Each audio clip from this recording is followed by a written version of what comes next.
Muy bien, muy buenas tardes, estudiantes de la Universidad Rural de Guatemala. Sean ustedes bienvenidos al desarrollo del curso Derecho Procesal Penal 1.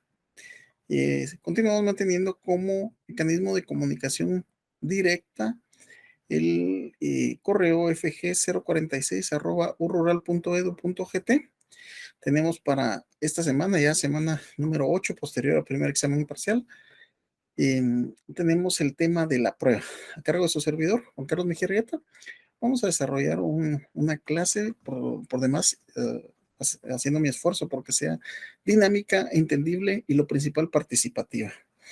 El hecho de que nos encontremos en esta modalidad virtual no implica que no tengamos que ingeniárnoslas de ambas vías para mantener esa comunicación y resolución de dudas. Y como les digo, las clases de hoy en día, tomando en cuenta que estamos en una era de amplio acceso a la información, que difícilmente es utilizado, eso sí es muy lamentable, pero donde la participación de ustedes pueden dar aportes actualmente, mientras que nos encontramos en este momento, cualquiera se puede estar metiendo a la biblioteca de la Universidad Autónoma de México, de alguna universidad en España, Argentina, cualquiera de estas bibliotecas que tienen una cantidad tanto de libros como de documentos de suma importancia para lo que estamos estudiando. Así es, pues, mis estimados, bienvenidos. Si hay algún tipo de comentario en relación al primer examen parcial, pues con mucho gusto aclaramos cualquier duda, y de lo contrario, pues continuamos con lo que corresponde. Bien, mis estimados, fíjense que una consulta que tengo bastante seguido es en relación cuando una persona acusa a otra de algo que, pues, la persona que está hablando conmigo me dice que no cometió. Me dicen, me acusaron de robo, me acusaron de proferir amenazas, o hombres que me dicen, me amenazó de que me va a denunciar por violencia contra la mujer, y eso es un tema bastante delicado hoy en día. Entonces, sí es de suma importancia manejar que no es lo mismo que nos abran a un proceso, a cualquiera de nosotros, y nos pueden abrir un proceso para investigar. Y tal y como lo dice el artículo número 5 del Código Procesal Penal, eh, el fin del proceso penal no es más que la averiguación de la verdad. Entonces, tengo que tener yo temor porque me ponen una denuncia falsa. Pues debe ser incómodo, me imagino. Pero una cosa es que sea incómodo y otra cosa es de que me vaya a ocasionar. ¿Por qué? Por la simple y sencilla razón de que para sustentar un proceso se tiene que hacer uso de los medios de prueba. Y ese es el tema toral del día de hoy, la prueba dentro del proceso penal guatemalteco.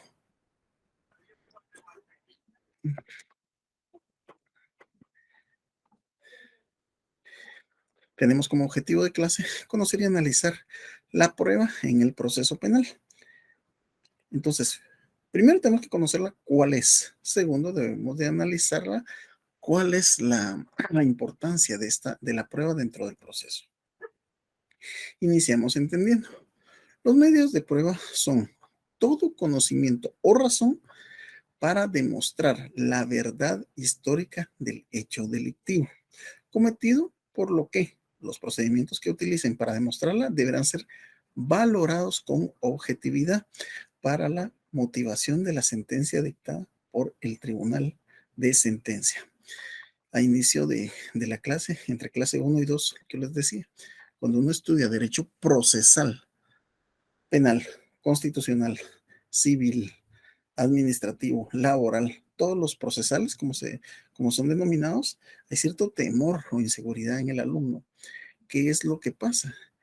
Que no tienen bien sustentada la base de teoría general del proceso, de tal forma que saber lo que es la prueba y saber cuáles son, esta pregunta se responde en todos los procesales que les indiqué, pero su origen es de la teoría general del proceso. ¿Cuáles son las etapas de la prueba? No cuáles son las etapas de la prueba en el derecho penal, civil, constitucional y las demás áreas del derecho, sino cuáles son las etapas de la prueba en general. Y este aplica a todas las etapas.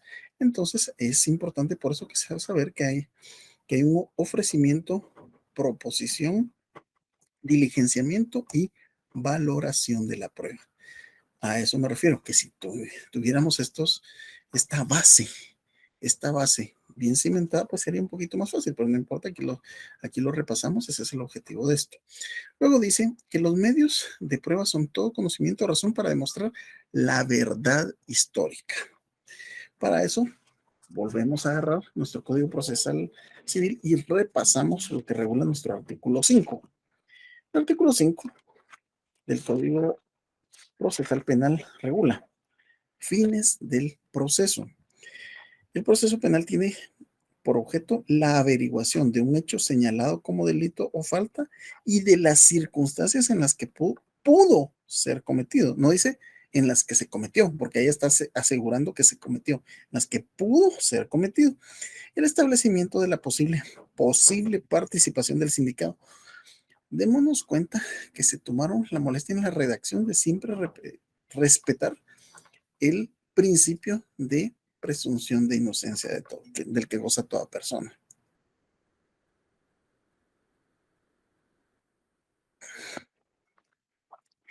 De igual forma, la víctima y el agravado y el imputado como sujetos procesales tienen derecho a la tutela judicial efectiva. Pero aquí lo importante es saber esa verdad histórica. Esa verdad histórica la vamos a saber a través de estos medios probatorios que se van a presentar. En el día de hoy, para los que han seguido el caso, y como estudiantes de derecho es importante que lo sigamos, cómo es el proceso en este caso y, de los casos de alto impacto. Todos sabemos que se está llevando a cabo el caso La Línea, en donde involucra al expresidente y ex vicepresidenta de Guatemala. Sin embargo, es importante que analicemos desde ya cuál es la situación de estos dos personajes en relación al contraste de los demás sujetos procesales. Es decir, todo el mundo garantiza una condena y dicen que si salen es por temas de dinero o corrupción. Yo los voy a invitar hoy para que analicen un tema de un error que se viene arrastrando de hace años y toda la gente, pero como les digo, el re, los, los simples mortales, es decir, los que no estudian derecho, pues tienen derecho a tener esa opinión. Nosotros, como estudiantes de derecho, no tenemos porque nosotros analizamos. Por eso les digo, el objetivo de clase es analizar la prueba. ¿Para qué el día de mañana que esté usted desempeñando cualquiera de las áreas del derecho, pues tenga esta certeza de que no se trata únicamente de acusar a una persona, de que si hay un proceso de alimentos, fíjense, pues si hay un proceso de alimentos, ¿cuál es la prueba principal para demostrar de que un padre debe de pasarle una pensión a su o sus hijos y o su esposa si ya tuviera el derecho? ¿Cuál es el órgano principal? El documento extendido por el Registro Nacional de las Personas que demuestra que es padre del niño, pues luego las respectivas identificaciones de cada uno, pero para eso se necesita prueba. No es únicamente el hecho. ¿Se recuerdan que les decía? Si llego yo y voy a representar a una persona y esta persona necesita presentar sus medios para acreditar el arraigo y presenta un recibo de agua, luz o teléfono de una dirección que está a nombre de una persona X, tengo que demostrar. Si es de su papá, tiene que demostrar que es su papá. Si es de su abuela, tiene que demostrar que es su abuela. Si es de su cónyuge, pues, ¿cómo se demuestra que una persona es cónyuge? Es decir, solamente que viven en una unión libre, no unión de hecho, una unión libre. Eso significa que se puede hacer una declaración jurada de que pues me va a constar que tal persona es mi conviviente. De esa forma se está demostrando pues que hay una relación. No digamos si tienen un hijo, no digamos si hay un contrato de arrendamiento. Y si no hay contrato de arrendamiento, recibos de pago. Si no hay recibos de pago, pues que la persona dueña del local, dueña del lugar que se está arrendando, pues da una declaración jurada. Pero no es solo por el hecho, pues yo sé que es su papá. Él lo sabe, pero ante un juzgado se deben de demostrar las cosas. Eso es a través de la prueba. Con la prueba se verifica la veracidad o falsidad de una hipótesis, entendida esta como una propuesta de explicación o comprensión en un fenómeno de la realidad. Para eso debemos de entender que cada una de las partes procesales, de las partes que se del contradictorio, es decir, por un lado está el Ministerio Público, que junto con los querellantes sí hay, y o víctima o víctimas, pues van a acusar a una persona de algo. Por otro lado está la defensa, que en este caso la defensa, como su nombre lo dice, pues va a ejercer una defensa técnica sobre las acusaciones que hace el Ministerio Público y va a desvirtuar mediante una prueba y una contraprueba. Entonces, si tiene una teoría del caso, y fíjense que cabal, semana pasada, hace 2 semanas, y la semana anterior estoy platicando un caso con un colega, y él me decía de que en el debate el Ministerio Público no quiso proyectar el video que había de lo que había suscitado, o su cliente estaba acusado de asesinato. Sin embargo, se puede ver en el video, él solo presentó el fotograma, y en el fotograma, yo les pongo ejemplo, si a una persona le sacan solo una fotografía de que está en un café con otra persona, ahí pueden decir, sí, en este momento ellos tienen una relación, ya se armó una telenovela con eso.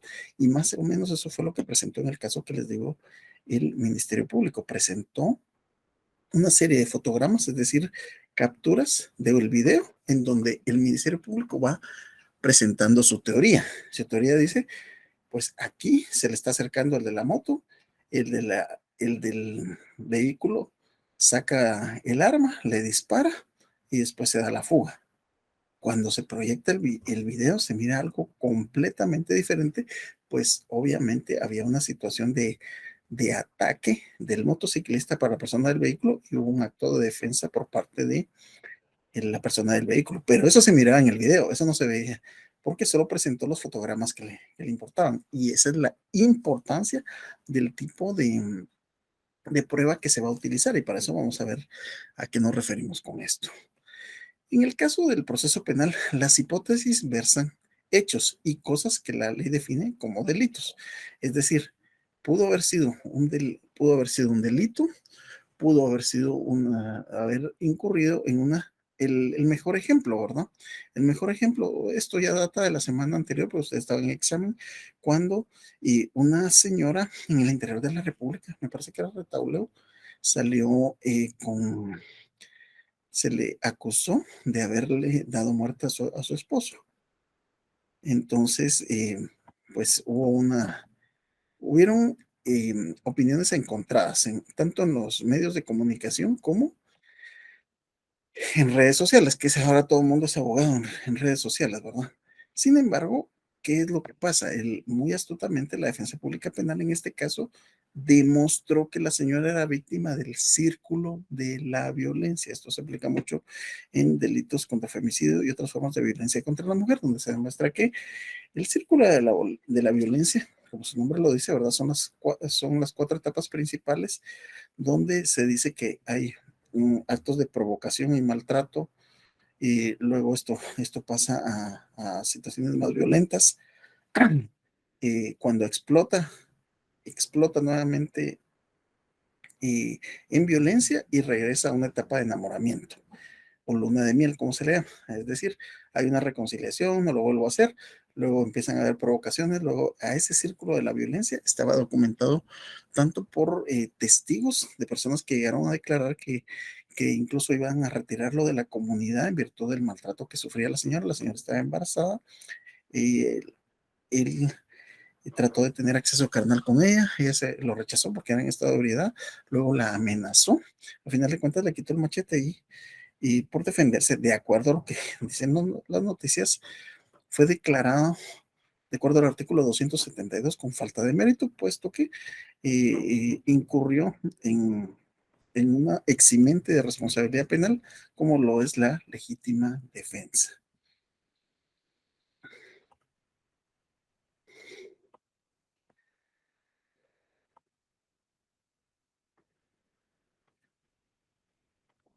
La prueba. Por lo tanto, entendemos que prueba es todo lo que en el proceso penal puede acarrear a la determinación de los elementos necesarios para que el tribunal emita su sentencia, ya sea de carácter condenatorio o absolutorio. Es decir, ¿qué es lo que va a pasar para que el día de hoy vamos a platicar un poquito del caso La Línea? No sé qué tanta información tengan, yo recuerdo desde el 2015 le estoy dando seguimiento, pero sí vi un error garrafal del Ministerio Público y eso se los voy a expresar hoy. No, lógicamente no tengo acceso a toda la información, pero por lo menos esa parte sí es altamente cuestionable. Y si eso se logra, ya están en debate. Yo no creo que las tres juezas, tanto la juez presidente como las juezas vocales, vayan a atreverse a dar valor probatorio a una prueba que fue obtenida de forma ilegal. Ya vamos a platicar de qué es eso.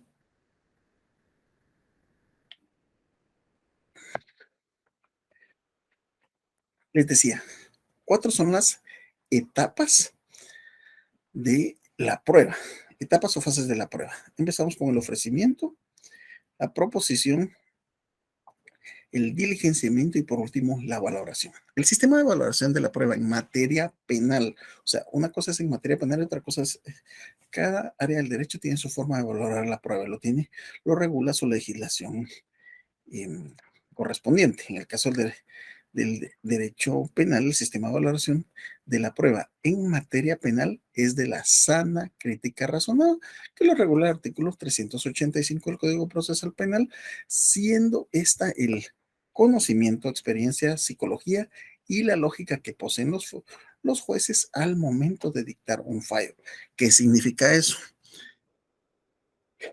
Casos de violencia contra la mujer en donde, bueno, miren, hay de casos a casos, pero sí había un señor, yo lo defendí, pero él decía, realmente el señor extremadamente, bueno, alto, para mí un 85 por ahí es alto, y aparte de esto, pues corpulento, y él decía de que la que lo violentaba era su mujer, y su mujer no ostentaba más del qué, entre unos 55, no, no creo que llegara a los unos 60.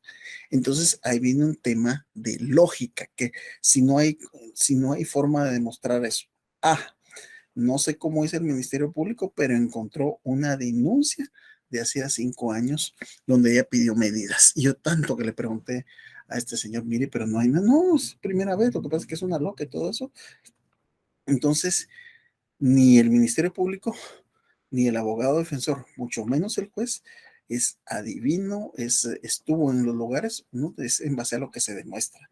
En base a lo que se demuestra, pues independientemente que se haya buscado en este caso una medida desjudicializadora o una salida alternativa al proceso para que lo condenaran, pero aún así pudiera gozar de libertad y aún así le pagara a ella una reparación digna, independientemente que se haya logrado eso, en este caso, él, sin lugar a dudas, que dice la lógica, o sea, mi lógica que dice que el señor le paga a la señora o que la señora le paga al señor.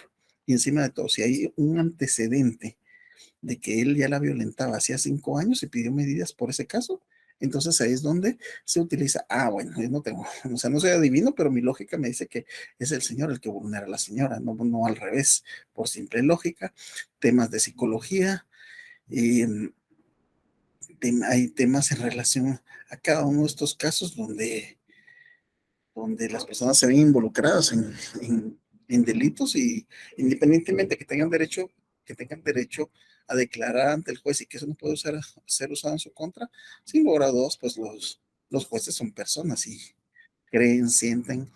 Y ejemplo también de cómo se utiliza este análisis en derecho de familia. Yo les pongo ejemplos de varias ramas del derecho, no solamente de derecho penal, para que entiendan cuál es la forma. Entonces venía un señor. Me recuerdo que este, este era en contra de, llevando un caso de alimentos, que por cierto ahorita a fin de mes tienen que darle su primer depósito a la señora. Y el señor decía que lo más que él podía dar, el señor, pues agente de la Policía Nacional Civil, que lo más que podía dar eran 300 porque él tenía varios, él tenía varios préstamos. Sin embargo, Él cometió uno de los graves errores que cometió este señor, es que tenía su teléfono, ¿verdad? Entonces el juez le preguntó, por eso le digo, la lógica y la psicología. Y me puede decir qué marca es su teléfono. Ah, mi teléfono es, me parece que era un Samsung. ¿Qué tipo de teléfono es? La cosa es que le dijo que era esa situación. ¿Cuánto le costó ese teléfono? El teléfono le costó, y creo que dijo cerca de los 3,800 quetzales. O sea, usted puede comprarse un teléfono de 3,800 y pretende cuántas pensiones podría salir ahí para su hijo. Entonces, ¿me entienden? Ese es el análisis que hacen los jueces. En este caso estamos ante en derecho penal, y el hecho de que una persona, por ejemplo, también, a fin de cuentas ya no agarra el caso, pero me dijo, mire, necesito que defienda a mi tía. Sí, me dijo, la policía le puso droga, le sembró droga. Le soy sincero, eso sí he visto que pasa, o sea, no me lo han contado. Yo he estado involucrado en casos donde incluso se ha hecho una contradenuncia contra agentes que se han visto involucrados en estas situaciones.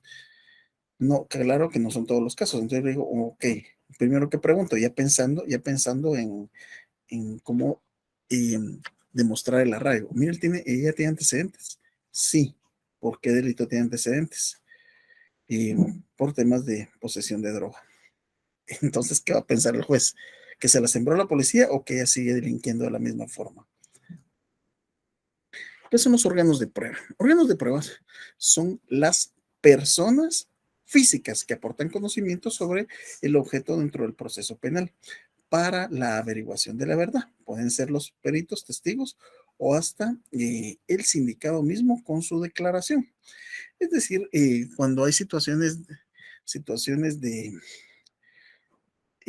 cuando hay arrestos por responsabilidad de conductores, porque la persona está en esta ebriedad, muchas veces se tienen que presentar los denominados agentes captores, aunque la situación haya pasado hacía 2, 3 años, y llegan a ratificar de que lo que ellos vieron fue una persona conduciendo en estado de ebriedad.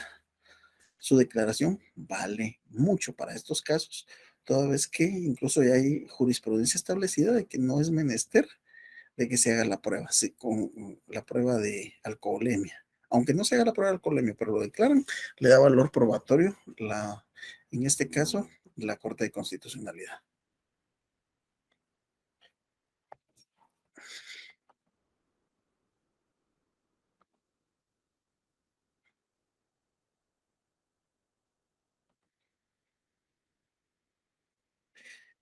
Entonces, aquí decimos que pueden ser los peritos, que es un perito, es un experto en una rama o ciencia.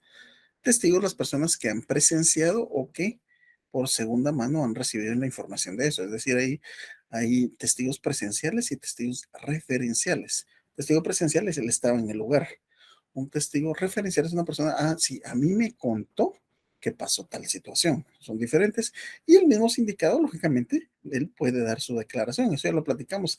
Él puede dar su declaración en cualquier etapa del proceso, puede hacer lo que quiera una vez no distraiga el objeto de la diligencia. Tenemos por otro lado lo que es los medios de prueba. Los elementos de prueba es la prueba misma. Entonces, elemento de prueba es todo dato, señal o rastro introducido legalmente al proceso, capaz de producir conocimiento cierto o probable acerca de los hechos objeto de la imputación delictiva y que sostienen la convicción de los jueces o tribunales para resolver los casos penales. Por último, el objeto de la prueba se refiere dónde recae la prueba, siendo aquello que, que puede o deba probarle, que pueda o deba probarle. A eso nos referimos con los medios de prueba. Continuando con los medios de prueba, estos actos de investigación le corresponden realizarlos al Ministerio Público para la averiguación de la verdad. Miren cuántas veces hemos mencionado hoy el tema sobre la averiguación de la verdad. Eso es lo que se pretende seguir. Les soy sincero, muy, pero muy difícilmente se logra determinar qué fue lo que sucedió a ciencia cierta, pero lo que se trata de hacer es, por medio de las pruebas, determinar qué fue lo que sucedió y de esa forma deducirle responsabilidades a las personas que puedan tener este tipo de responsabilidad. Por otro lado, respetando el principio de objetividad, no obstante, las partes podrán proponer la realización de medios de investigación, en su caso el abogado, director del querellante o el abogado defensor favorables para sus patrocinados. Ejemplo, viene una persona y les he contado ese caso. ¿Qué sucede si viene un motorista? El motorista viene en estado de ebriedad y el motorista les choca a ustedes que van conduciendo a una velocidad normal, colocaron sus direccionales y van a cruzar para meterse a su colonia. Cuando miran un motorista, ¡pah!, con el acabo que se golpea, se quiebra el brazo, lo llevan al hospital y a ustedes, ¿a dónde creen que lo van a llevar? Efectivamente, los van a conducir por lesiones culposas. Ok, aquí ya lo hemos platicado. ¿Qué sucede? ¿Qué sucede? Pues en primer lugar, si la persona cumple los 4 requisitos de los 164 bis, pues la persona va a salir, fíjense, pues va a salir con arresto domiciliario, con medida. No quiere decir que se va a liberar del problema, pero inmediatamente después de que haber salido, su abogado lo que debe hacer es de llegar al Ministerio Público y solicitar que se pidan inmediatamente las cámaras para recrear. Ahí se va a poder ver quién fue, si la imprudencia fue que la persona del vehículo venía imprudente o el de la moto venía imprudencia. El caso que les digo fue más que evidente, aparte de que se pidió que se le hiciera pruebas de alcoholemia de sangre, pero por orden judicial. El señor no se las quería dejar practicar. A final de cuentas, en otros exámenes eh, le parecía alcohol en la sangre superior a lo permitido. Se fue muy evidente. Entonces, de tal forma, pues eso lo eximió de responsabilidad, pero ya en una etapa procesal siguiente, ya cuando tenía que llegar a rendir su primera declaración, declaró la falta de mérito. El juez, pero mientras tanto, acta de declaración jurada tuvo que pagársele al abogado, quien en su calidad de notario fue a presentar el acta correspondiente y aparte los honorarios de poder andar haciendo estas investigaciones que les digo, es parte de lo que nos corresponde y en este caso, vamos a ver, según lo regula el artículo 315 del Código Procesal Penal.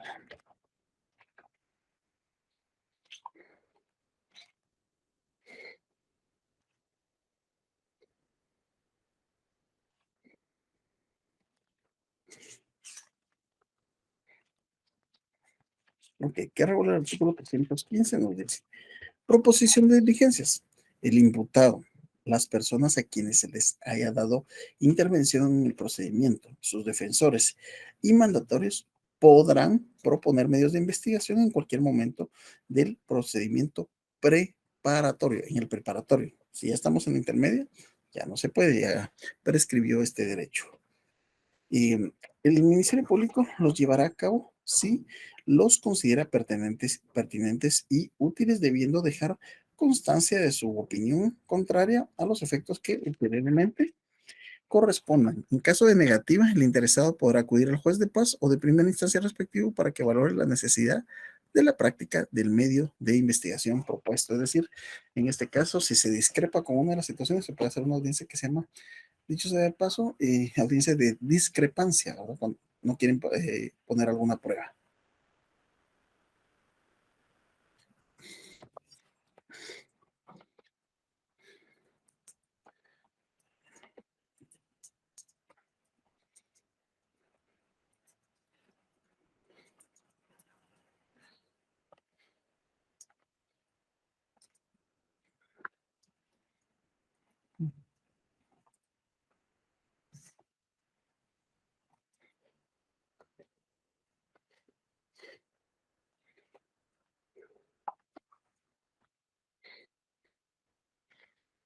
Muy bien.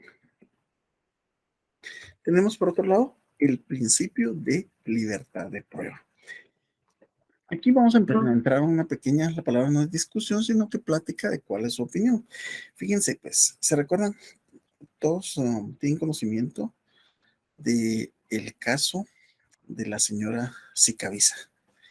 Un caso muy lamentable y lo que voy a tratar de tocar con la mayor sutileza del caso, porque sin lugar a duda ha de ser un dolor muy grande para una familia el hecho de no tener ni siquiera un lugar a donde llevar flores a su ser querido. Es un tema muy delicado, pero vamos a analizarlo desde la óptica jurídica. Ok.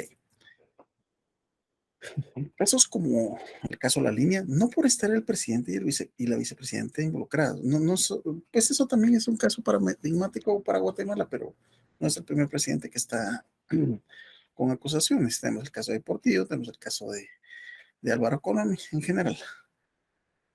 El punto acá es, de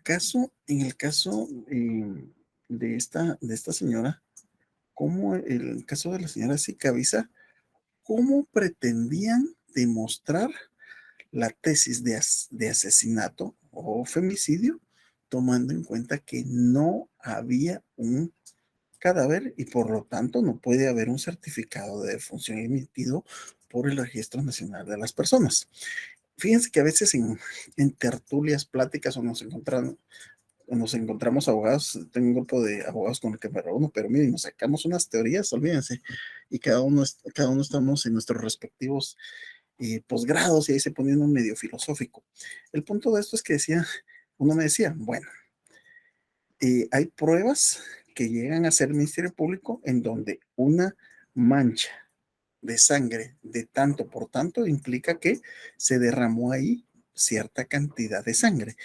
Y la lógica dice que una persona del peso que tenía la señora Sicavisa, al perder esta cantidad de sangre, implica que ya es imposible que esté viva. Una teoría interesante. Pero seamos realistas. ¿Qué regula el principio de libertad de prueba? Artículo 182.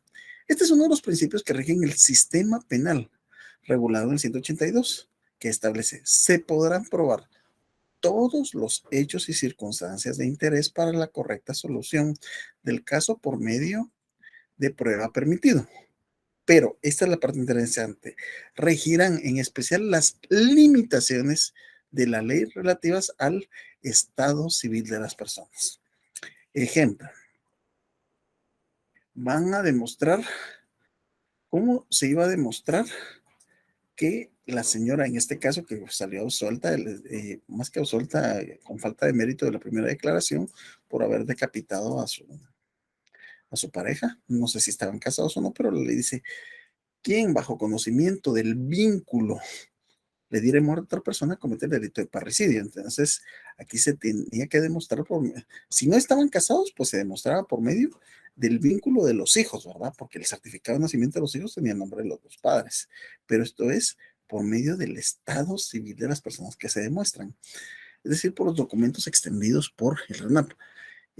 Esta semana me plantearon un caso también de violación con agravación de la pena en virtud de que presuntamente un señor había tenido relaciones con su hijastra desde a los 12 años, luego a los 14, en ambas ocasiones salió embarazada. Entonces, ¿cómo hacen para demostrar? Primero, que era una persona de su guarda o custodia. Es decir, se tiene que demostrar la relación con la señora, a pesar de no estaban casados.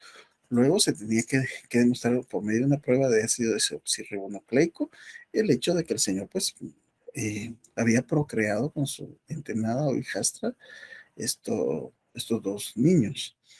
Pero todo es por medio de que rigen en especial las limitaciones de la ley relativas al estado civil de las personas y el ente encargado de Guatemala de ver todo lo relativo al estado civil de las personas es el Registro Nacional de las Personas, denominado RENAP.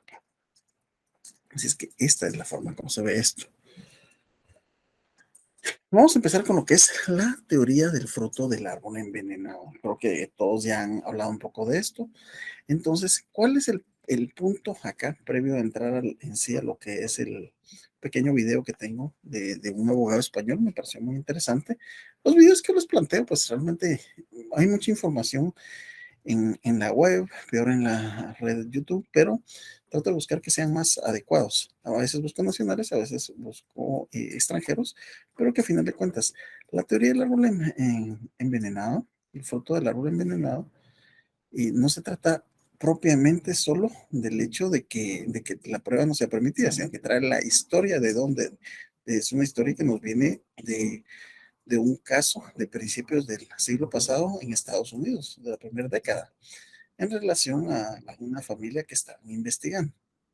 La doctrina del fruto del árbol envenenado, que nació en el Tribunal Supremo de los Estados Unidos, que hace referencia a que las pruebas obtenidas de una acción de manera ilícita son nulas, no se pueden aplicar.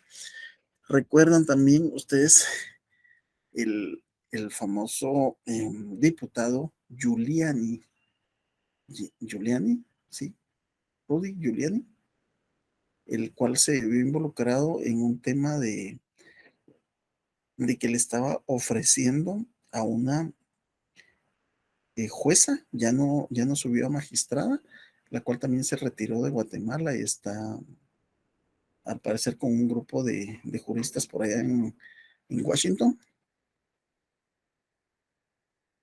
pero él ya fue condenado, pero él fue condenado por una prueba que fue obtenida desde mi particular punto de vista de forma ilegal. Ok, no es de que esté protegiendo al diputado por lo que hice, estoy protegiendo el Estado de Derecho y eso sí me preocupa, porque les pongo un ejemplo. ¿Qué pasa si a ustedes los alumnos les graban de forma ilegal? Escúchenme, de forma ilegal. Imagínense que viene un catedrático y les pone un examen muy duro y se retira y deja algo que pueda grabar todo lo que ustedes dicen en relación al catedrático y mientras que él se retira. ¿Qué acceso a información se puede tener ahí? Cosas que les convienen o cosas que no les convienen. Son cosas que no les convienen. Y aunque no haya sido correcto, pero eso es parte de un derecho a su intimidad. Es una práctica personal.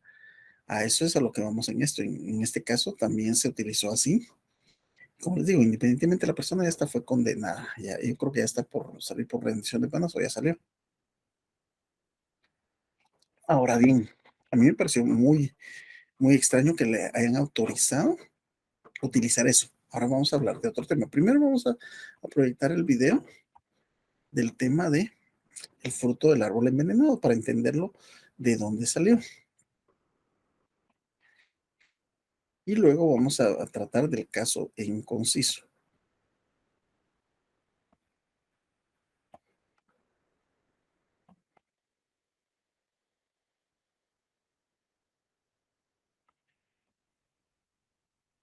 Ok, escuchemos esto, por favor.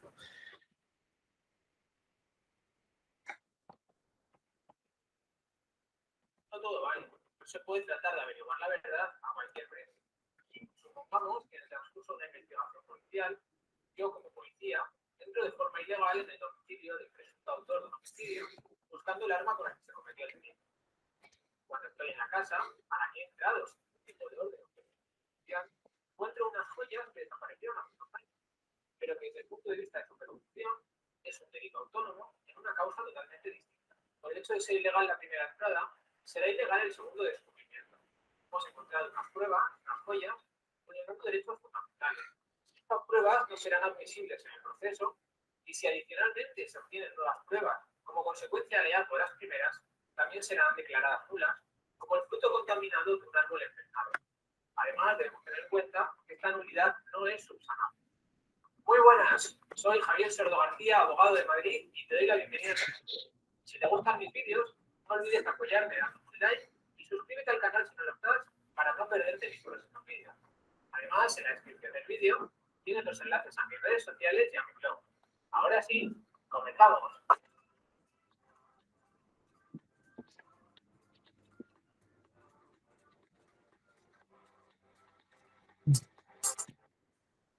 En este vídeo vamos a examinar las raíces de la rutina del fruto del árbol envenenado y para ello servimos del caso de Silverthorne Lumber Company versus the United States.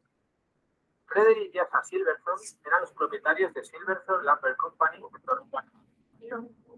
Silverthorne fue comprado por la Gobierno Federal y arrestado en el 5 de febrero de 1970. Los Silverthorne estaban en custodia, el FBI acudió a las oficinas de la compañía. Tomaron todos los libros contables y documentos varios, todo ello sin una orden judicial. El fiscal federal tomó además varias fotografías y realizó fotocopias del material incautado por el FBI. Usó esta información para formalizar una nueva acusación. Los Silverthorne apelaron ante el Tribunal del Distrito Occidental de Nueva York, solicitando la devolución de sus materiales incautados ilegalmente. El tribunal sostuvo que la incautación fue inconstitucional y ordenó que se devolviese a los Silverson los materiales originales y que se confiscasen las fotografías y fotocopias. Empleando la información que obtuvo del expediente incautado, el fiscal federal emplazó a los Silverson para que presentasen los libros y documentos originales e integraran jurado. Los Silverson se negaron a cumplir con la citación y el tribunal de distrito les obligó a cumplir. Estos volvieron a negarse y afirmaron que la orden del tribunal violaba sus derechos de la cuarta enmienda. El tribunal dictó sentencia ordenando la encarcelación de Frederick y multando a la empresa maderera con $250. Los Silverson apelaron entonces al Tribunal Supremo de los Estados Unidos, que el 26 de enero de 1920 dictó sentencia en la que acuñó la doctrina del fruto del árbol envenenado, estimando la pretensión de los Silverson. Esto sucede en 1920 en Estados Unidos. En 1960, el Tribunal Federal de Justicia de Alemania estableció en su sentencia de 14 de junio que no es un fin del Código Procesal Penal establecer la verdad, tratar de averiguar la verdad a cualquier precio. En España, la doctrina del fruto del árbol envenenado se consagró tras la sentencia 114/4 del Tribunal Constitucional. Estableció que no debe tenerse en cuenta las pruebas obtenidas cuando se han vulnerado derechos fundamentales como la libertad o la igualdad. Esta sentencia constitucional derivó el artículo 11.1 de la Ley Orgánica del Poder Judicial de 1985, donde se dice que todo tipo de procedimientos se respetarán las reglas de los procesos.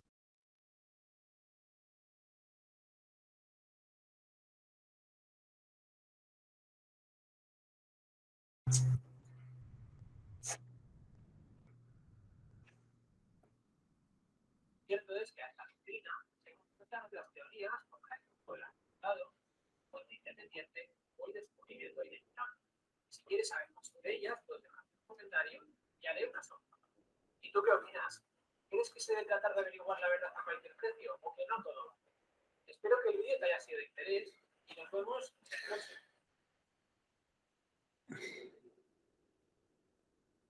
Muy bien, acá podemos darnos cuenta en este caso, nos narra un poquito de dónde sale la teoría del fruto del árbol envenenado, doctrina del árbol envenenado también es conocida. ¿Y tiene que ver esto con el caso que les comentaba del caso La Línea?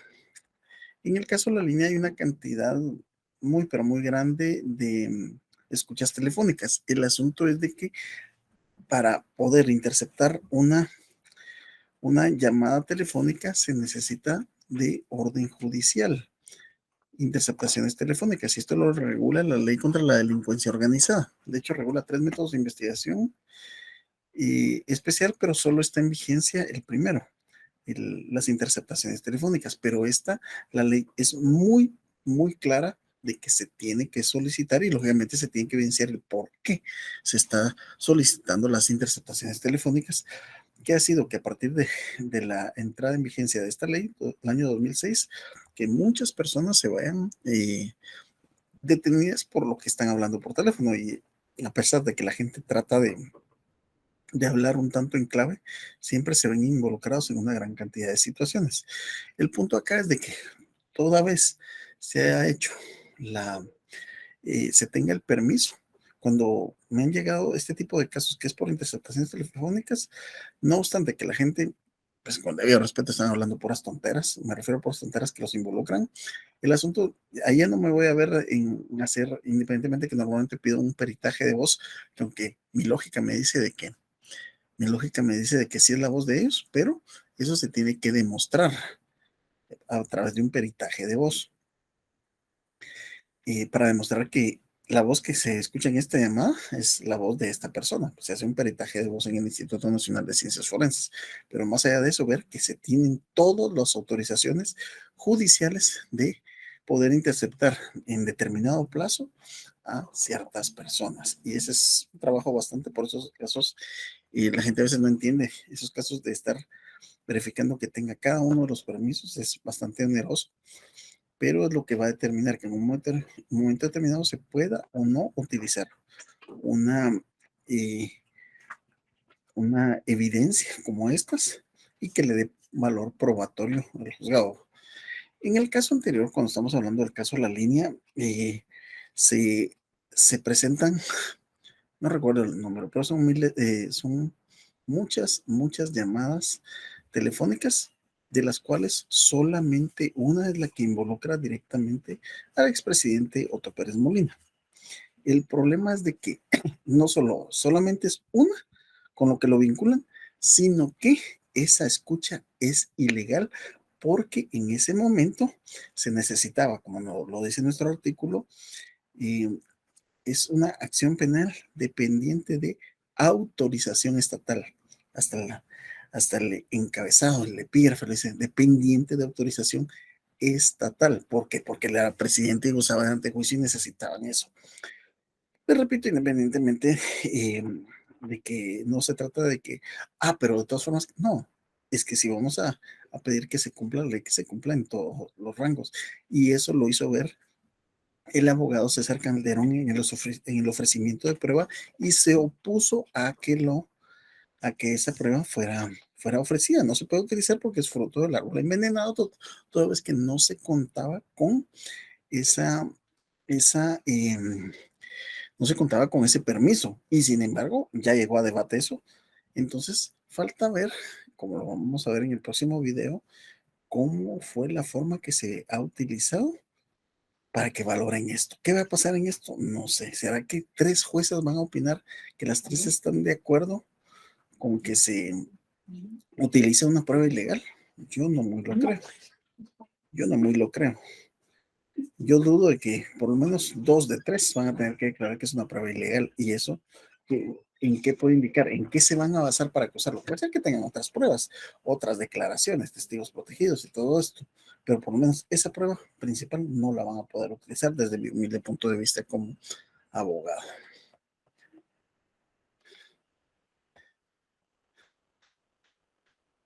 Hoy sí están, pero nulos, mis estimados. 0 participaciones, 0 correos, no hay dudas, no hay nada. Ok. Bueno, espero que les sirva la información para el laboratorio, porque ya en el laboratorio ya son, me parece que esta semana. ¿Cuáles son los requisitos para que la prueba sea admisible? O sea, no es de que voy a utilizar todo lo que quiera, sino que tiene que cumplir ciertos requisitos. Los motivos fundamentales que evitan la legalidad en los medios de prueba son, en primer lugar, la obtención ilegal. Esto evitan la legalidad, la obtención ilegal y la incorporación irregular. Respecto a la incorporación de la prueba, la ley exige que debe hacerse respetando determinadas formalidades que son indispensables para asegurar tanto el derecho de defensa como su veracidad, de acuerdo a lo regula el artículo 281. Actividad procesal defectuosa, artículo 281, Código Procesal Penal. No podrán ser valorados para fundar una decisión judicial ni utilizados como presupuestos de ella los actos cumplidos con inobservancia de las formas y condiciones previstas en este código, salvo que el defecto haya sido subsanado y no se hubiera protestado oportunamente de él. El Ministerio Público y las demás partes solo podrán impugnar las decisiones judiciales que les causen gravamen con fundamento en el defecto y en los casos y formas previstos por este código, artículo 281. Entonces, es requisito esto que para la incorporación de la prueba, la ley exige que se hacerse respetando estas formalidades. ¿Cuáles son estas formalidades? En cuanto a la obtención ilegal de los medios probatorios, debe distinguirse entre medios probatorios con prohibición absoluta, que es una regla de exclusión, y medios probatorios que requieren autorización judicial, como el caso que mencionamos, al afectar algún derecho fundamental. ¿Qué derecho fundamental está protegiendo acá? El derecho de antejuicio. Para ser válidos requieren la orden del juez competente, caso contrario será ilegal. O sea, lo dice la doctrina, lo dice, pero la gente en su ambición y hambre por querer realizar las persecuciones penales, independientemente que las personas, yo ya les dije, no es ante mí, ante la ley, ellos gozan de la presunción de inocencia. Ya establecimos por demás por qué es que gozan de esa presunción de inocencia. Y medios probatorios obtenidos de otro, obtenido ilegalmente en primera instancia, que es la doctrina del fruto del árbol envenenado. Es decir, se está obteniendo algo ya envenenado y se quiere incorporar, es ilegal, no es admisible. Entonces, y de igual forma que los medios probatorios con prohibición absoluta son los obtenidos y por medio de torturas, por medio de este tipo de situaciones.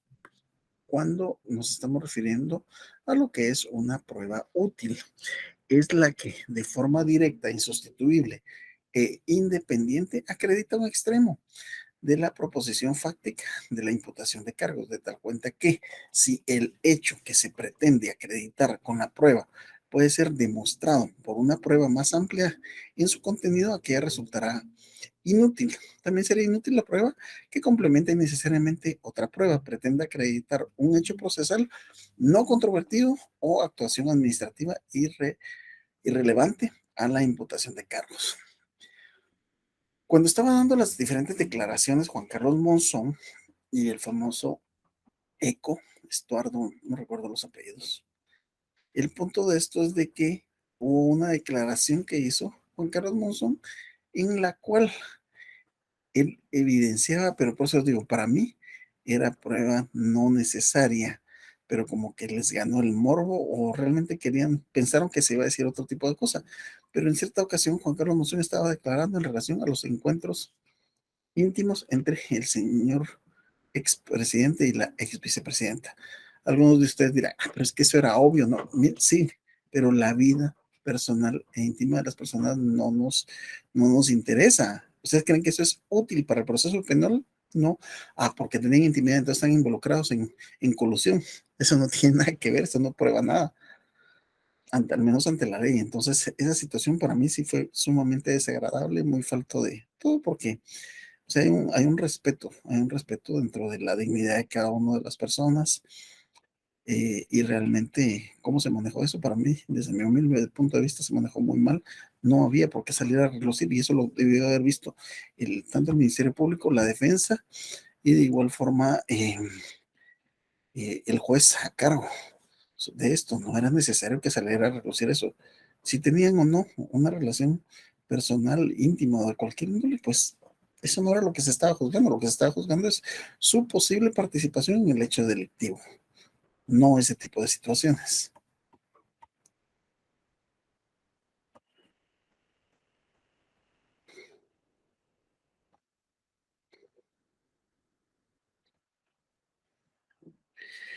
Prueba pertinente. El medio probatorio tiene que poseer una relación, ya sea de índole directa o indirecta, con el hecho y o participación que se pretende probar.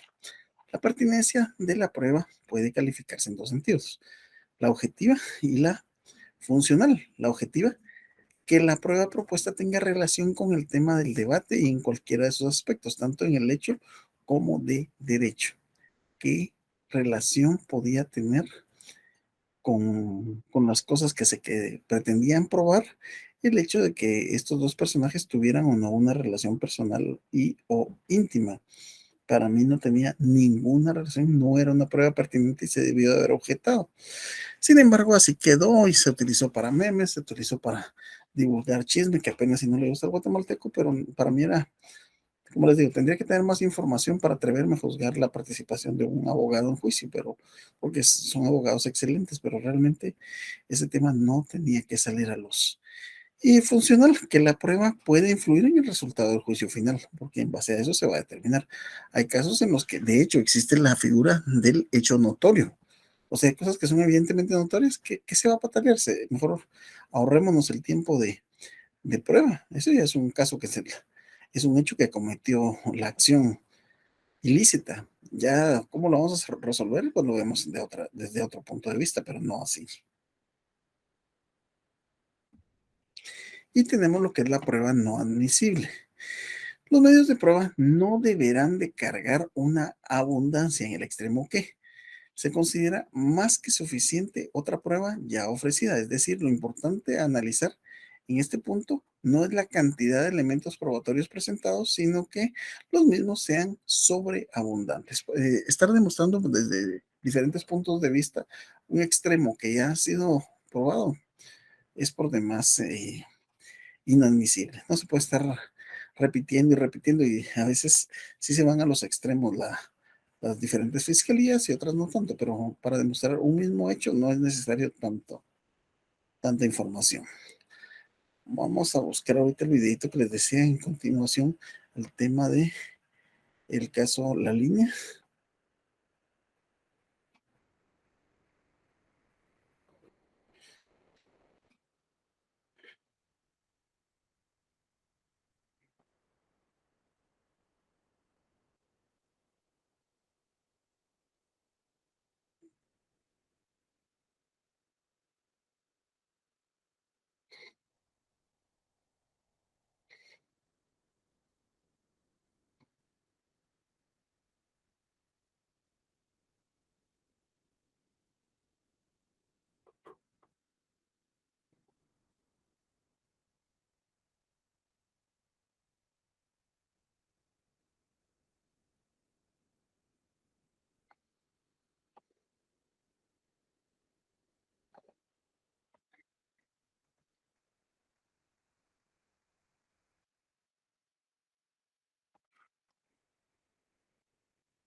Pero mis estimados, solo activo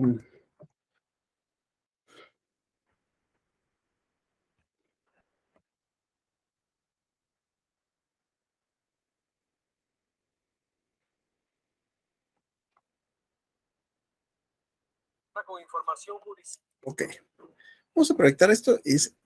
Esto es para que lo analicemos en base a las cosas anteriores que hemos venido platicando sobre lo del fruto del árbol envenenado. Y aquí sí ya quiero en los últimos momentos un poco de participación en base a ustedes. ¿Consideran que se debe o no se debe de considerar como una prueba ilícita?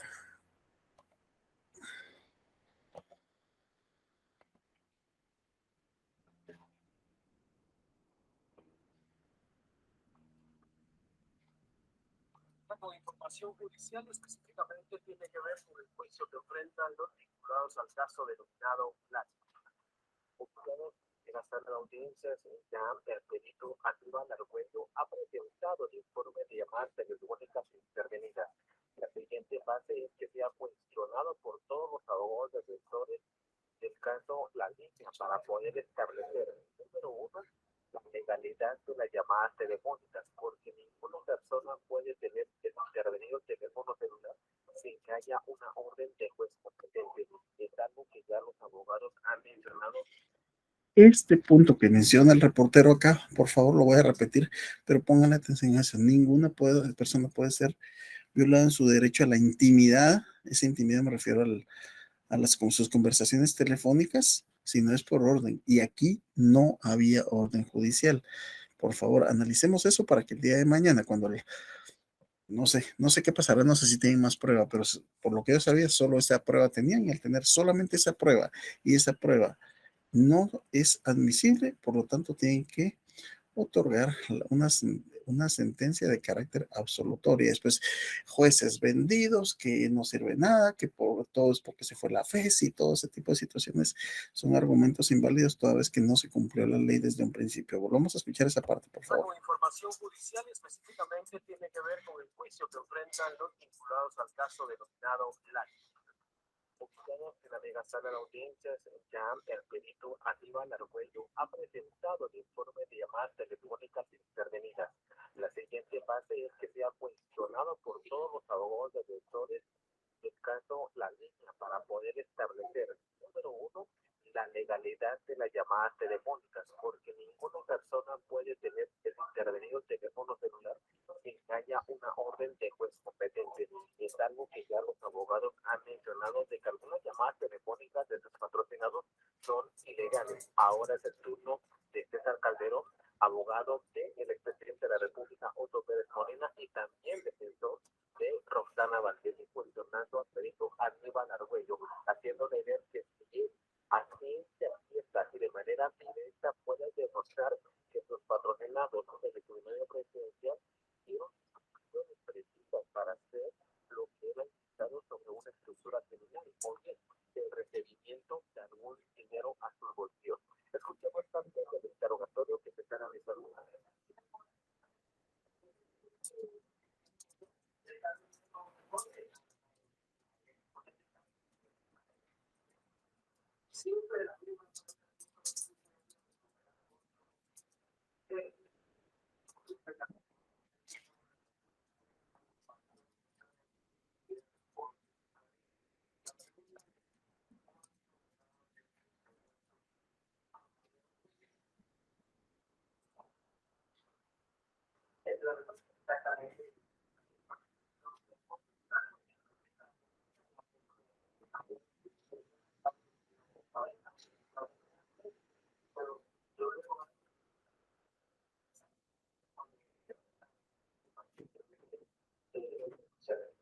Y de esta manera es como se continúa desarrollando el juicio en la mega. Las audiencias ya dándole la oportunidad a favor de defensores para poder cuestionar este informe que ha presentado Aníbal Argüello, y de esa manera poder demostrar que estos patrocinados nunca tuvieron la intención de cometer un hecho legal, o bien nunca se coordinaron a través de cobros ilegales, como lo ha mencionado el Ministerio Público.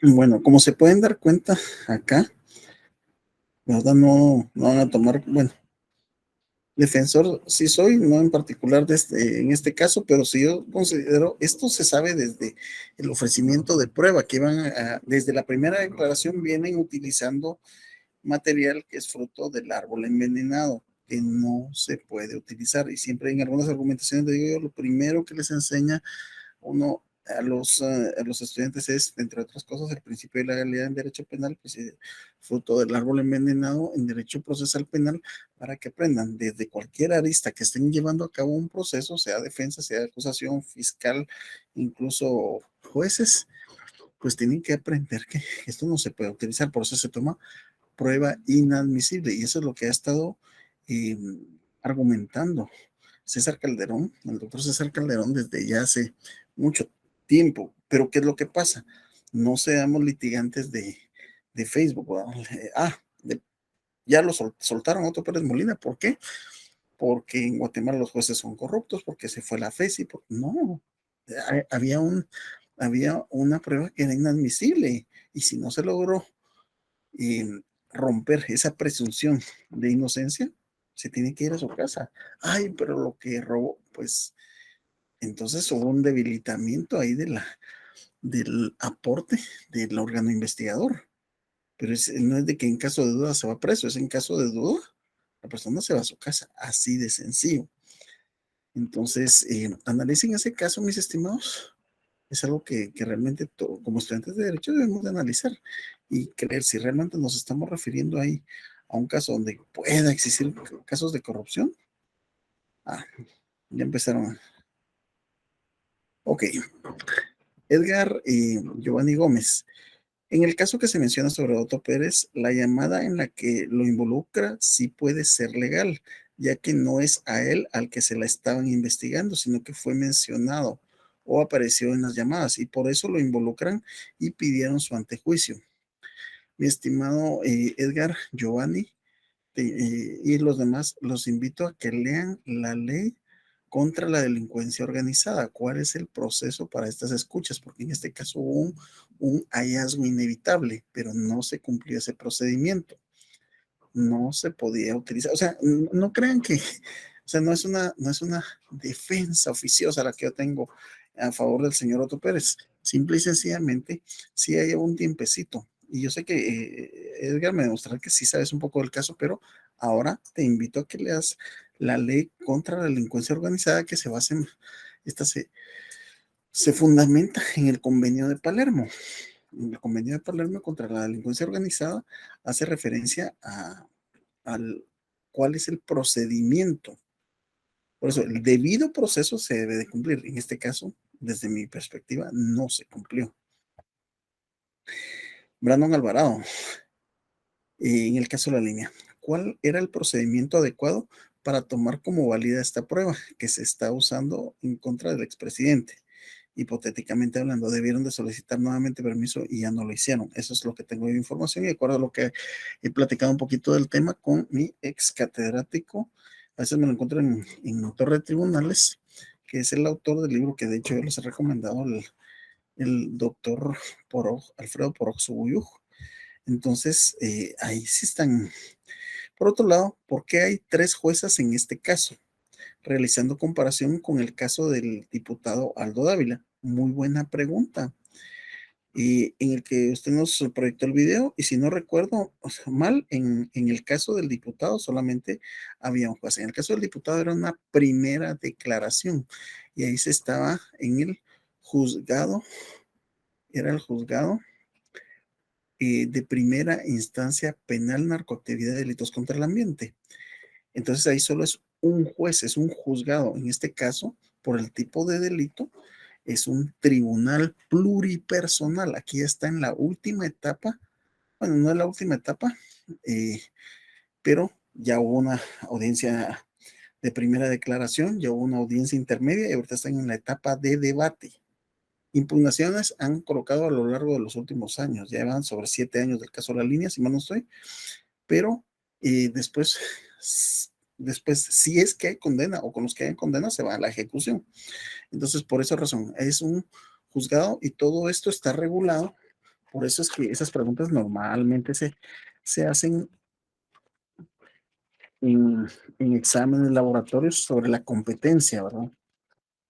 Está a partir del artículo 44 del Código Procesal Penal. Entonces, pero para eso estamos, para resolver esas dudas. Espero que hayan quedado claras. Y continuamos, que todavía tenemos un par de diapositivas más antes de terminar.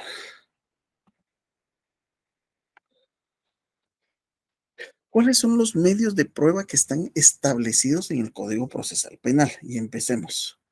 Hay medios de comprobación inmediata y medios auxiliares que están del artículo 187 al 206. 187.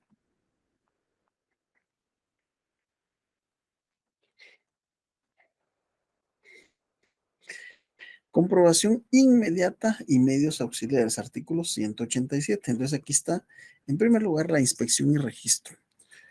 Cuando fuere necesario inspeccionar lugares, cosas o personas porque existen motivos suficientes para sospechar que se encontrarán vestigios del delito o que se presuma que en determinado lugar se oculta el imputado o alguna persona evadida, se procederá a su registro con autorización judicial. ¿Y esto, cuál es el fundamento de esto? Para poder ingresar a una vivienda con autorización judicial, es el artículo que regula sobre la inviolabilidad, por eso se refiere a derechos fundamentales, la inviolabilidad de la vivienda. ¿Qué artículo está eso? Artículo 23 del Código Procesal Penal. La vivienda es inviolable. Nadie podrá penetrar en morada ajena sin permiso de quien la habita, salvo por orden escrita de juez competente en la que se especifique el motivo de la diligencia y nunca antes de las 6 ni después de las 18 horas. Tal diligencia se realizará siempre en presencia del interesado o de su mandatario. Miren, mis estimados, a veces me han llamado para un par de, como le dice la gente, cateos, inspección o registro que realizan, y realmente es una violación bien fea. Imagínense que personas desconocidas puedan ingresar a su casa a registrar lo que se les dé la gana, porque eso es lo que sucede. Entonces es importante que se presente un abogado para primero verificar la legalidad de la orden de inspección, allanamiento y registro. Segundo, ¿para qué es lo que los faculta para qué es para lo que los faculta ese tipo de órdenes? Una cosa es para registrar, otra cosa es para decomisar. En este caso, si llevan una orden, si no llevan una orden de que se pueden llevar dispositivos electrónicos, no pueden llevarse. A veces llegan y se llevan las computadoras, se llevan teléfonos, olvídense, y eso a cualquier persona hoy en día, cualquier estudiante, no estudiante, trabajador que les lleven su computadora, olvídense, afectan bastante. Tenemos también el reconocimiento corporal o mental del sindicado, casos donde las personas pues se presume que tengan algún tipo de padecimiento patológico mental, levantamiento de cadáveres, orden de secuestro de cosas y documentos, clausura de locales. El tema de clausura de locales es un tema que se da más que todo con el tema municipal, tanto por temas de no contar con permisos, eh, situaciones, faltas de tipo municipal más que todo. Tenemos por otro lado el tema de los testigos. Del artículo 207 a 224, ¿qué requisitos se tiene para ser testigo en relación a declaración de menores e incapaces y la protección de los testigos. ¿Cuál es la edad que puede tener una persona para ser testigo? ¿Qué pasa con la declaración de personas que tienen capacidades especiales? ¿A quién se le solicita el permiso? Si entra dentro de este tema lo que es la Procuraduría General de la Nación. Y con respecto a los peritos, el orden de peritaje, citación y aceptación del cargo, el dictamen. Este es muy importante. Y lo que son las peritaciones especiales, autopsia, peritación en delitos sexuales, cotejo de documentos, traductores e intérpretes. Es decir, en este caso se da un dictamen cuando se hace una evaluación en casos de violación. Se determina, se extraen muestras, se hace cotejo de fluidos como producto del hisopado que se le hace a la víctima. Se hace, si en este caso, cuando se refiere a caso de niños, niñas, y especialmente en caso de niñas, pues si hay como lo denomina la medicina forense, si hay desfloración, qué tipo de desfloración hay, qué tipo de imen tenía, qué se encontró. Sin lugar a dudas, ha de ser algo sumamente desagradable para la víctima, pero es parte de lo que se determina a través de un dictamen, y ese dictamen es refrendado por parte del perito. Independientemente que lo presenta como un documento, se le pueden hacer las pruebas respectivas a este caso. Tenemos otros medios de prueba como lo son los reconocimiento de personas y solicitud de informes. Y, y tenemos también lo que son los careos. Nunca he pedido un careo y realmente yo creo que me dejó la idea una magistrada que nos dio clases en posgrado de Derecho Penal y Procesal Penal, pero nos decía, el careo es una pérdida de tiempo. ¿Por qué? Es como poner dos niños que se están acusando entre sí. No, vos fuiste, no, vos fuiste, no, vos fuiste. O uno dice, vos fuiste, el otro dice, no, el otro no. Entonces, el careo tal vez en un momento determinado tenía algún valor con personas que admitían sus situaciones, pero es muy poco utilizado. Se propone y se utiliza, pues, o sea, no es de que no esté en desuso y está regulado en la ley, pero no se utiliza para tanto. Vamos a repasar un poquito más en relación a esto. El tema del levantamiento de cadáveres. Actualmente, si mal no estoy de acuerdo a lo que dice enfrente, ya hay fiscalías en todos los municipios de Guatemala. Ya hay, pero anteriormente no era así. Anteriormente no era así, entonces le correspondía ir en ciertos casos a la policía, en ciertos casos al juez de paz para ir a realizar el levantamiento de cadáver. Y era su oficial el que le tocaba hacer las anotaciones pertinentes de cómo se encontró el cadáver. Tenemos la orden de secuestro de cosas y documentos, es lo que les decía, se puede hacer de vehículos, se puede hacer, y el tema de la clausura de locales.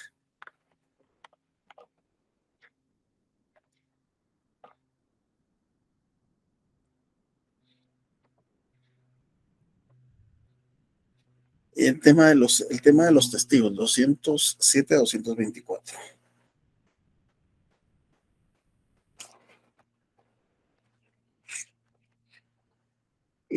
Debe concurrir y prestar declaración todo habitante miren, pues dice, debe concurrir, o sea, un testimonio no es algo que si quiero voy, si no quiero no voy. Debe de concurrir y prestar declaración todo habitante del país o persona que se halle en él tendrá el deber de concurrir a una citación con el fin de prestar declaración testimonial. Dicha declaración implica exponer la verdad de cuanto supiere, el de no ocultar hechos. Se observarán los tratados suscritos por el Estado que establezcan excepciones a esta regla. Temas de tratamiento especial, examen en el domicilio, artículo 210, la persona que no pueda concurrir al tribunal por estar físicamente impedida será examinado en su domicilio o en el lugar donde se encuentren si las circunstancias lo permiten. Vale la pena acá ver. Declaración de menores e incapaces, artículo 213. Si se tratara de menores de 14 años o de una persona que por influencia o alteración de sus facultades mentales o por inmadurez no comprendiera el significado de la facultad de abstenerse, se requerirá la decisión del representante legal o, en su caso, de un tutor designado.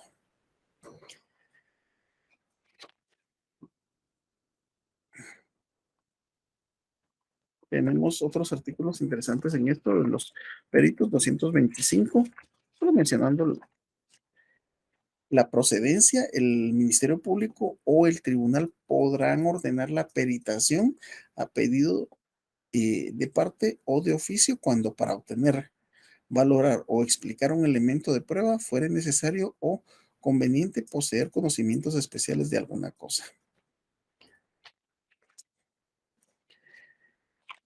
A quienes se les hace la protesta solemne, artículo 219, también por favor marquen en relación a la declaración testimonial.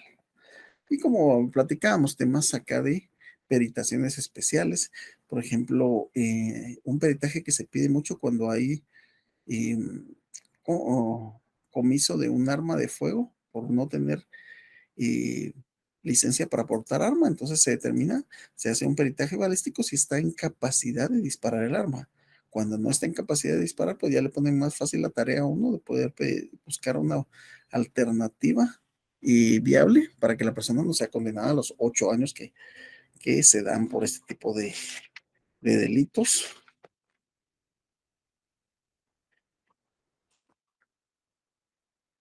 Y tenemos 244, el reconocimiento. Artículo 244, documentos y elementos de convicción. Los documentos, cosas y otros elementos de convicción incorporados al procedimiento podrán ser exhibidos al imputado, a los testigos y a los peritos, invitándoles a reconocerlos y a informar sobre ellos lo que fuere pertinente. Por eso es que muchas veces dentro de las clases que se reciben, muchas veces se recibe dentro de medicina forense temas en relación a las armas. Es importante que un abogado tenga conocimiento, un mínimo conocimiento en relación a armas de fuego, por ponerles un ejemplo tan sencillo. Y hay un tipo penal que regula el transporte de armamento de uso exclusivo del ejército. Y el armamento, en este caso, el fusil orgánico de la institución armada en Guatemala es el fusil Galil en sus diferentes versiones, el cual tiene un calibre 5.56 milímetros. Pero en el mercado se venden también y el calibre .223, que es exactamente el 5.56. Pero vamos al tema de la falta de la analogía. Si a personas le encuentran calibre 2.223, que es exactamente el mismo 5.56, solo que esta es versión deportiva, versión civil. Entonces el punto 223 no puede ser tomado como de uso exclusivo del ejército, sino que de uso civil, por usar munición de uso civil. Y estamos viendo lo mismo, no sé, los que saben de carro es como ver un Geopris con un Corolla, son lo mismo, solo que diferente versión. Y por uno tiene una pena muy delicada, muy fuerte, y por el otro también tiene una pena, pero es más suave. Eso es lo importante del análisis en este caso dentro de un juicio. Así es que verificamos en este momento si dejamos los últimos minutos para ver si hay dudas, preguntas, sugerencias. El tema del ofrecimiento de prueba. Ok. Dentro de las etapas, el ofrecimiento de prueba, esta audiencia se va a llevar a cabo el tercer día. Miren, pues, cuando hacemos nosotros nuestro esquema del proceso penal, iniciamos con los actos introductorios, ¿verdad? Y luego los actos introducimos, tenemos una primera declaración, luego una primera declaración pueden ser hasta 6 meses o 3 meses de investigación, dependiendo lo que se coordine en la primera declaración, dependiendo también si está en libertad o no. Y después de eso nos vamos a la presentación del acto conclusivo y la etapa intermedia. Después de la etapa intermedia, si se ordena abrir a juicio, entonces se tiene que dentro de tercer día se va a realizar la audiencia de ofrecimiento de prueba. Y aquí entramos a la primera etapa de ofrecimiento, proposición, diligenciamiento y valoración de la prueba.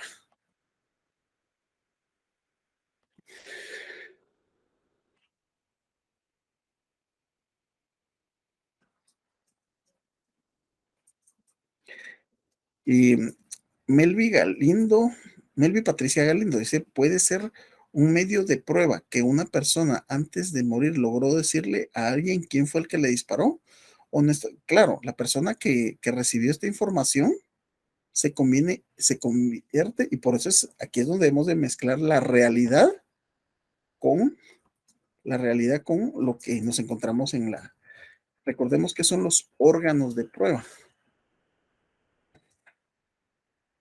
Los órganos de prueba, estos son las personas físicas que aportan conocimiento sobre el objeto dentro del proceso penal para la averiguación de la verdad. Entonces, la persona puede dar su declaración de lo que le consta.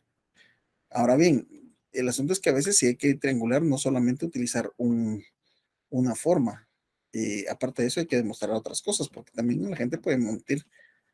Recordamos que muchos testigos pueden mentir, ¿verdad?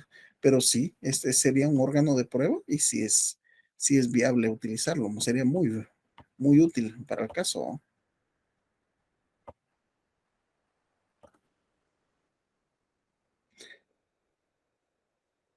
¿Alguna otra duda, mis estimados?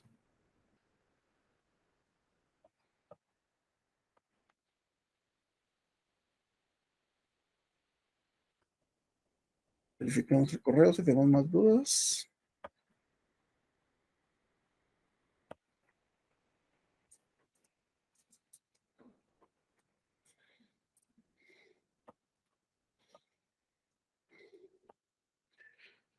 Muy bien. Así es que de esta forma, siendo las 14 horas con 15 minutos, damos por finalizada esta clase. Recalcándoles siempre el estudio y estamos al pendiente de dudas, observaciones en el correo fg046@rural.edu.gt. Que tengan muy feliz tarde.